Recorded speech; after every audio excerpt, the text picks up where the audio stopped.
Sa kanyang latest vlog, nagbigay ng opinyon si OG Diaz tungkol sa mga tanong ng ilang netizens kung kailan magpapakasal si Kim Chu. Lalo na kung totoo ang usap-usapang may espesyal na namamagitan sa kanila ni Paolo Avellino. Ayon sa Showbiz Insider, hindi dapat madaliin o i-pressure ang actress pagdating sa usapin ng kasal.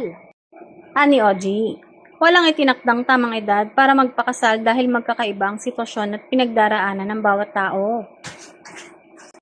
Para sa kanya, mas mahalaga na masaya ang isang tao sa kanyang kasalukuyang buhay at relasyon kaysa sumunod lamang sa inaasahan ng ibang tao. Binanggit din niya na kung totoong masaya sina Kim at Paolo sa kanilang samahan, dapat hayaan silang magdesisyon kung kailan sila handang dalhin ang kanilang relasyon sa susunod na antas. Dagdag pa ni OG, ang pag-aasawa ay isang seryosong desisyon na nangangailangan ng tamang paghahanda at commitment. Kaya naman, mas mabuti umanong hintayin ang tamang panahon kaysa magmadali dahil lamang sa pressure mula sa mga tao.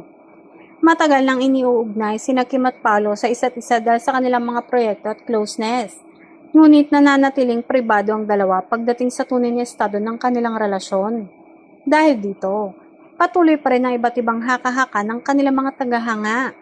Samantala, marami namang netizens ang sumang-ayon sa naging pahayag ni OG. Para sa kanila, mas mahalagang unahin ni Kim at Paolo ang kanilang kaligayahan at hayaan ang mga bagay na mangyari sa tamang panahon kaysa magpadala sa pressure ng publiko.